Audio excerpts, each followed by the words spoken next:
So then the refutation of that argument is, no, Brahma is also not independent because Tene Brahma Hridaya Adi Kavaye.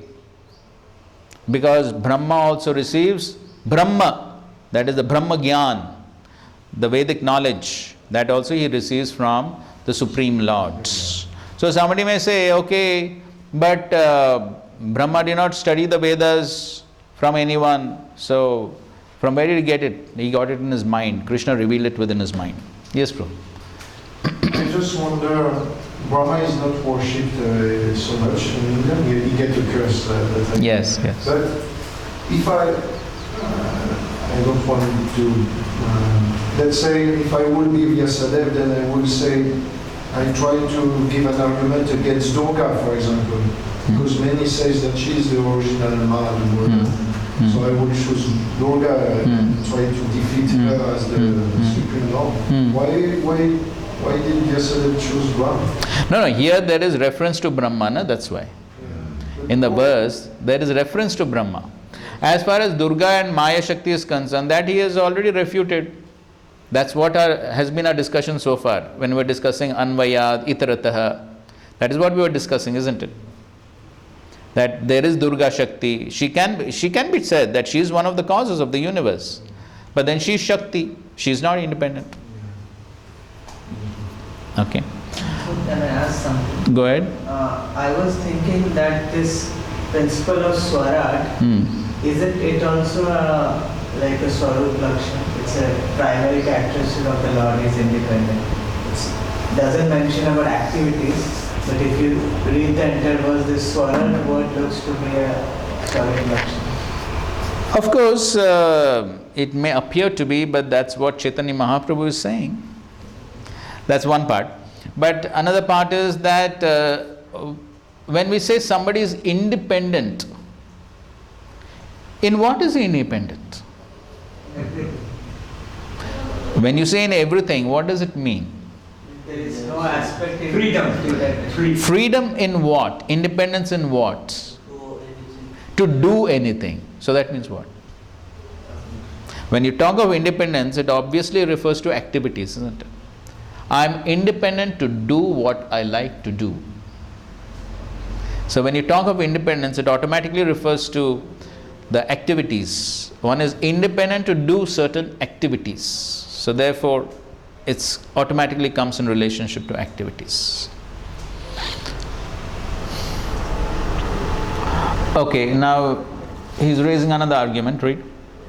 Someone may argue that Brahma realized the truth of the Vedas on his own from within the mind. Just as a person sometimes get realizations during sleep. To answer this argument, then it is said that Brahma independently does not have the power to realize this knowledge, for even the greatly learned are bewildered. About this. Yes. Okay, so here is raising the point that Brahma, somebody could say, no, Brahma realized it within his mind on his own. Because it's a Tene Brahma Hridaye Adi Kavaye. Okay. So, okay, the Adi Kavi is Brahma, and he got the knowledge within his mind. That's all what is said. So somebody could say, okay, he realized it within his mind. But no, he could not have realized it on his own because Muyanti Yat Suryaha, because even the greatly learned Devatas, Surya, even Suras, even they are bewildered in understanding the Supreme. Okay? Okay.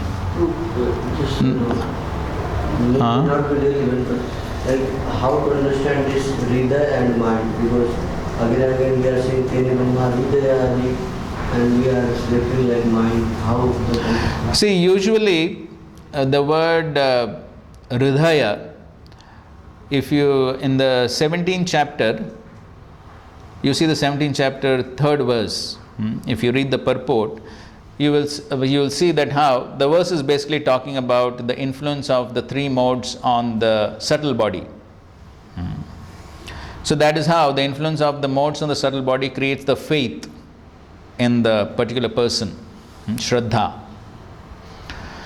So in that purport, Srila Prabhupada uses the word heart. Heart. The heart is influenced by a certain mode, then he gets a faith in a certain mode. So the word heart is used. But what does that heart basically mean? The heart basically refers to the subtle body. It refers to the mind, intelligence, false ego, it refers to that. So the word Hriday, when you talk of Hriday, very often refers to the mind or the subtle body. Okay? Okay, read this. There is another objection. When we talk about meditation, it indicates that we meditate on an object that has a form. Forms are made of the three gunas of matter and must be therefore temporary. This objection is answered in the third line. It is like reversal or one thing appearing as another. Vinimaya.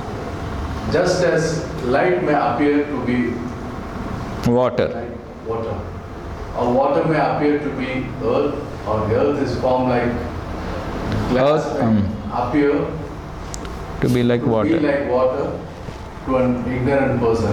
In this way, one falsely, Vrisha, thinks that the perfect spiritual form of the Lord to be made of the three gunas, three sarga.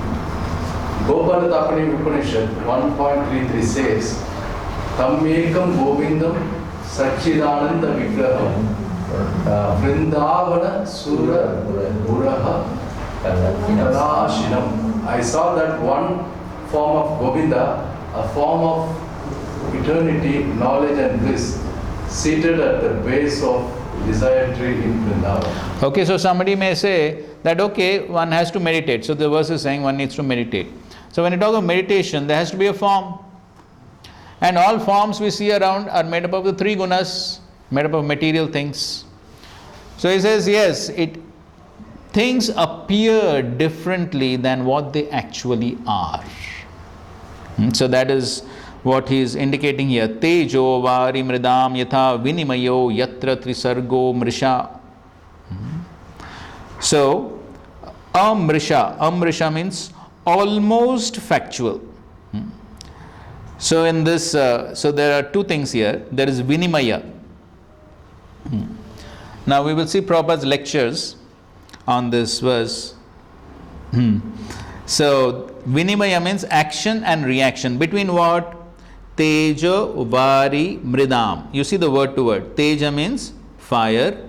Vari means water. Mridam means earth. Yatha, as much as, vinimaya, action and reaction, yatra, whereupon, trisarga, three modes of creation, creative faculties. Amrisha means almost factual. So what does this mean? This means that in the material world, everything is a creation of the three modes, correct? Everything is a creation of three modes. Now, what the three modes are doing? The three modes are basically, they are responsible for creating various things. And because of action and reaction of various things are created. So just like Bhumi, Rapo, Nalo, Vayu, everything is a combination, action, reaction of these three things. Prabhupada gives an example, just like you take some earth, you mix it with water, and you put it in fire. What it becomes? Brick. That is a brick. You earth, mix it with water, put it in fire, it becomes brick. And then you construct a building with a brick. With bricks you construct building. So that is how in the material world everything is combination of these material elements, action, reaction of these various material elements. Various things are being created, and all this happening basically by the influence of the three modes. And everything appears to be factual. That is the meaning of Maya. Maya means what? That which is not. Means it appears to be factual, it appears to be real, it appears to be permanent, it appears to be a source of enjoyment, but actually it is not. Unreal, Huh? unreal. Yes. Of course, not exactly unreal. We can say unreal. Unreal in the sense that it is temporary. It is temporary, and it appears to be permanent. It appears to be permanent and appears to be a permanent cause of happiness in this world. Yes. The other example in that connection is also mirage. It appears as if there is water, but there is no water.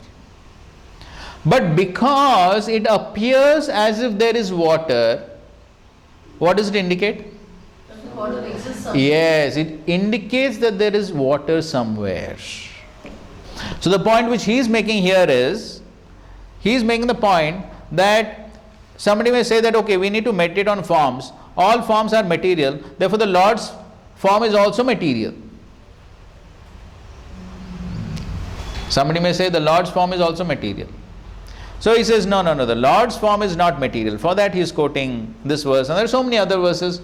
We always quote from the Brahma Samhita, Ishvara Parama Krishna Sachidananda Vigraha Anadi. So the Lord's form is not material. Though so many things of this material world, they are made up of material elements, they appear to be factual, though they are not. Alright? But in contrast to this, there is Dhamna Svena Sada Nirasta Kuhakam. But in contrast to this material worlds, which is a cause for illusion, and one becomes trapped in this illusion, thinking everything is factual, everything is real, everything is a cause of enjoyment.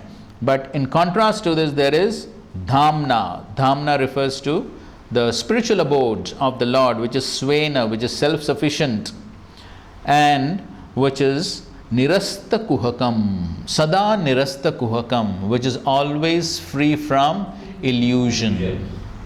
In contrast to this material world, which is filled with illusion, the spiritual world is Nirasta Kuhakam, which is free from illusion. So, of course, Vishwanath Chakravarti is continuing this theme about the body of the Lord, and on that point he says, continue. What doubt can there be that their bodies are non-material? Some person argue with all these conclusions. In answer to this, the following is said. Through the power of realization of the Lord fixed in the devotee's heart by the Swarup Shakti, or through the Lord's form shining with power and sweetness, increasing at every moment, Dhamna, which belongs only to the Lord and which is thus extraordinary Sevan. Svena. Svena. Throughout all three phases of time, Sada, all false arguments who come about the Lord are negated, nirasta. Okay, so he is taking the meaning over here as so the Lord's body. So in the previous part he proved that the Lord's body is not like all other forms, but the Lord's body is definitely Sachidananda, it is spiritual, and that spiritual form of the Lord is realized within the heart of the devotee by the Lord's Swarup Shakti, or the internal potency. That spiritual form of the Lord is realized within the heart of the devotee at every moment. So that Dhamna, the word Dhamna, the meaning which he is taking is, the word Dhamna refers to the devotee's heart. Of course, the devotee's heart is also like a Dham, because the Lord is situated there. So that is also Dham. But there the Lord reveals His beautiful sweetness, His beautiful form to the devotee within the hearts. And by His Swarup Shakti, by the internal potency, that form is revealed. And therefore, all false arguments, so the word Kuhakam he is referring to here is, false arguments are negated, Nirasta. So false arguments about the form of the Lord being material are negated because the real form of the Lord is revealed within the Dham, within the heart of the devotee. Okay, go ahead. This is indicated in Tarko Pratisthana. Argumentation is not accepted concerning the Lord because it is insubstantial. Dhamma Sutta 2:11 Yam evaisha vritete labhya tasesha atma vriti tanum swam. The Lord reveals His form to that person whom He chooses. Mundak Upanishad 3:2-3. The use of the word swam to modify tanum indicates that the body of the Lord arises from his Swarup Shakti. That his mind and eyes are not material is also understood from the statements Bahu Swayam, let me become many. And so Akshata. Akshata. He glanced, since the senses are employed before the agitation of Prakriti, which produces material mind and sense, as well as Parasa Shakti Vibhaya Vishwayate, Swabhaviki Jnana Bal Kriyacha. Shvetaksar Upanishad 6.8 indicates that his knowledge, strength and actions arise from his own nature. Swabhaviki, not Prakriti. Okay, so basically he is making the point that so the Lord's form has to be understood from the revelation of the devotees, as we refer to Brahma Samhita. It's a revelation of Brahmaji. The Lord revealed his form to Brahma, and that's how Brahma is able to recite the Brahma Samhita. So when the Lord reveals his form to the devotees, so then that's what is the most conclusive evidence, proof of the Lord's form. There's no need of any other proof. There's no need of any other arguments. So therefore, also there's the quote from the Mahabharata, Achintya kaluye bhava tam starkena na yojayet. So what is achintya, what is inconceivable, cannot be understood simply by argumentation. Achintya kaluye bhava. So therefore, it is substantially proved that the Lord's form is spiritual, unlike the material forms of this world. All right? Why is it said that the body of the Lord arises from his Swarup Shakti? Well, of course, the body of the Lord is eternal, and it's a manifestation of his own Swarup Shakti. So there's, in one sense, there's no difference. There's no difference between his Swarup Shakti and himself. It is all the same. It is just a way of explaining it.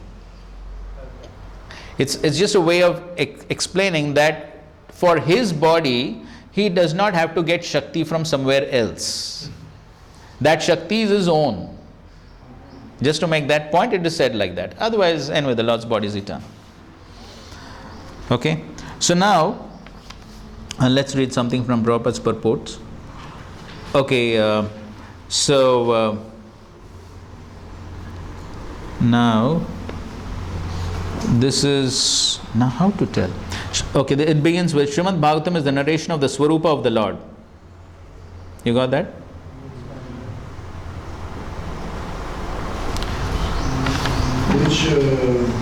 So if you want to count the paragraphs, 1, 2, 3, 4, 5, 6.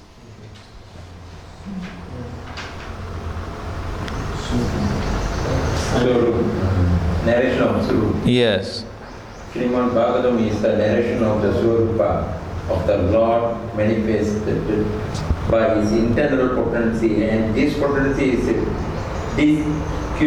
Distinguished from the external potency which has manifested the cosmic world, which is within our experience. Sri Vyasadeva make a clear distinction between the two in this sloka. Sri Vyasadeva says herein that the manifested internal potency is real, whereas the external manifested energy in the form of material essence is only temporary and illusory, like the mirage of desert. In the desert, in desert mirage, there is no actual water. There is only appearance of water, real water in somewhere else. The manifestation cosmic creations appear as a reality, but reality of which this is but a shell to is in the spiritual world. Absolute truth is in the spiritual sky, not the material sky. In the material sky, everything is a relative truth. That is to say, one truth depends on the something else. This cosmic creations result from the interactions of the three moods of the nature, and the temporary manifestations are so created as the present and illusory of reality to the bewildered mind of the conditioned soul who appear in so many species of life, including the higher demigods like Brahma, Indra, Chandra, and so on. actually there is no reality in the manifestation world.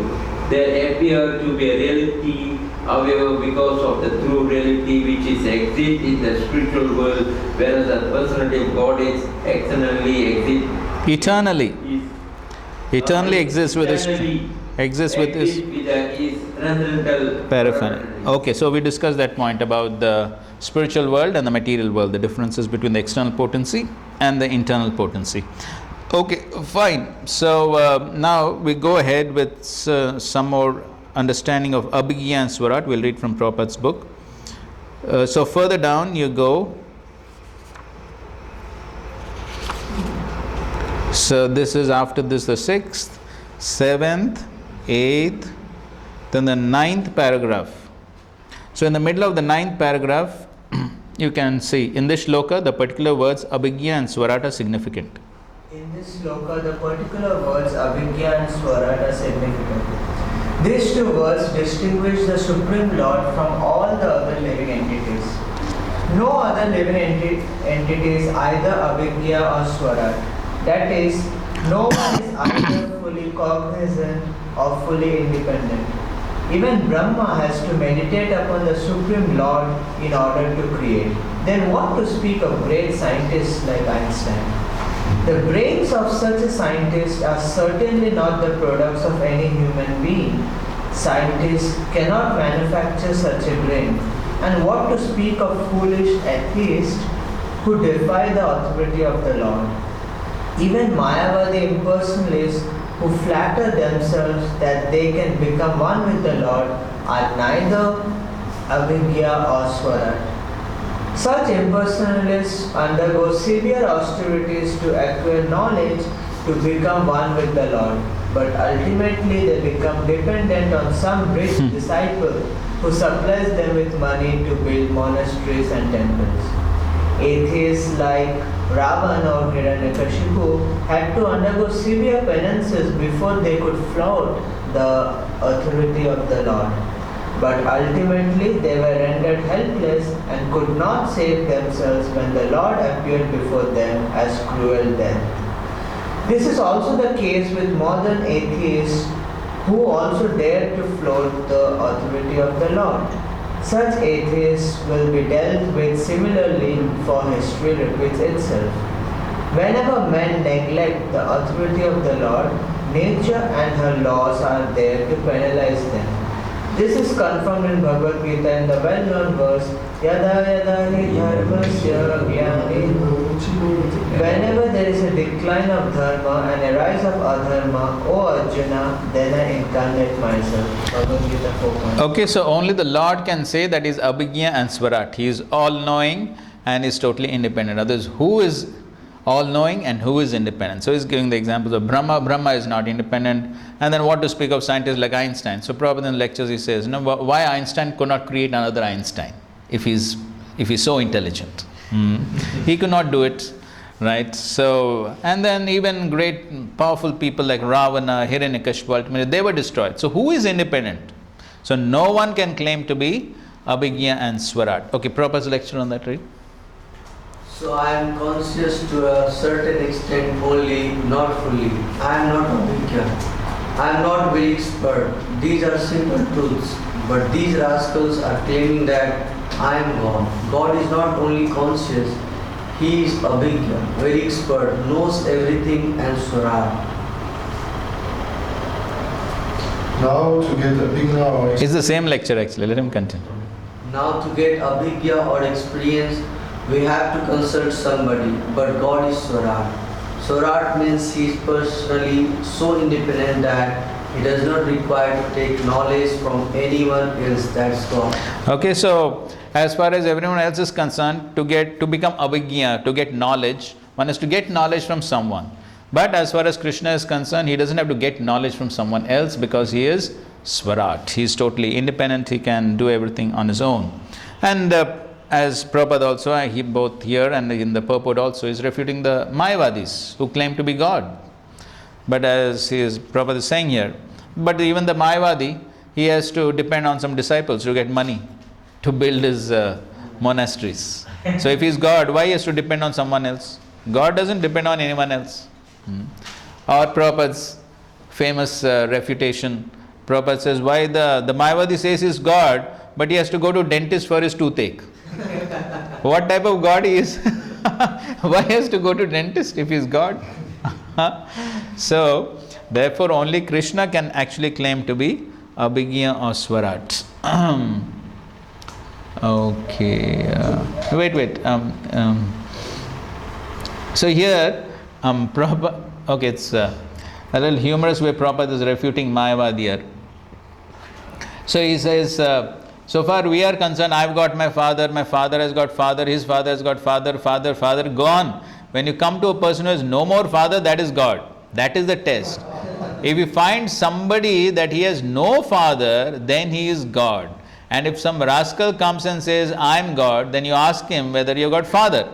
As soon as he says, yes, I've got father, then he's dog. So there are so many imitation gods, but ask them whether you got father. Okay. So now,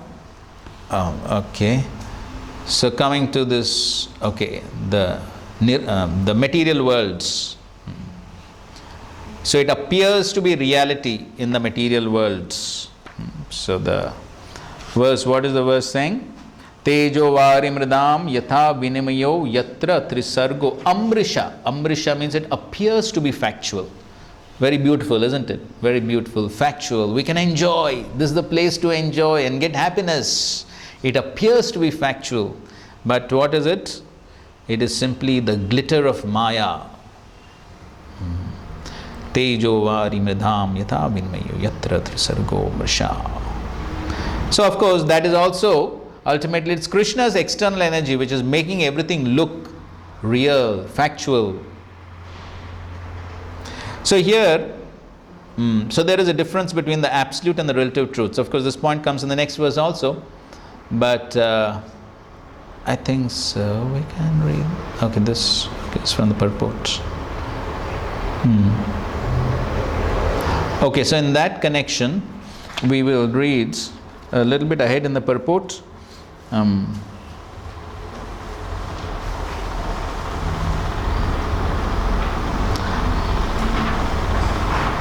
Prabhupada in the next paragraph, he gives this nice example about the watches. And atheists may argue that God is no more expert than a watchmaker. But of course God is greater because he can create machines and duplicate male and female forms. The male and female forms of different types of machinery is gone, producing innumerable similar machines without God's further attention. If a man could manufacture such a set of machines that could produce other machines without his attention, then he could approach the intelligence of God. But that is not possible. So therefore he is called Asamordhva. There is no one equal to or greater than him. He is Param Satya. He is no equal or superior. Okay, so now we will go to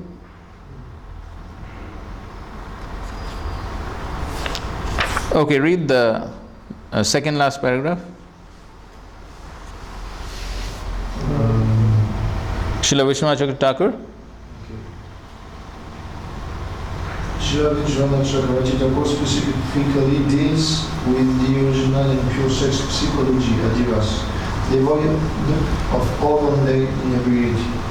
The whole material creation is moving under the principle of sex life.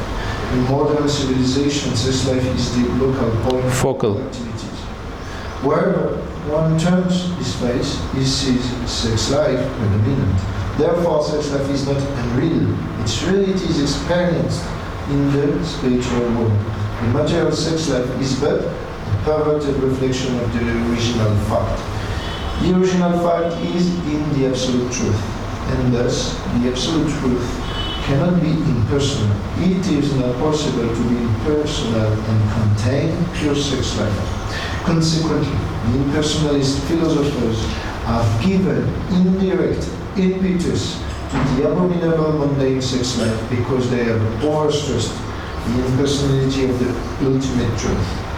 Consequently, man without information of the actual spiritual form of sex life has accepted, perverted material sex life as the holy norm. there is a distinction between sex life in the diseased material condition and spiritual sex life. Okay, so this is the difference between absolute truth and relative truth. Satyam Param. So the Supreme Lord is the absolute truth, and everything else is relative truth. So what is the difference? A relative truth means it depends on the absolute truth. Absolute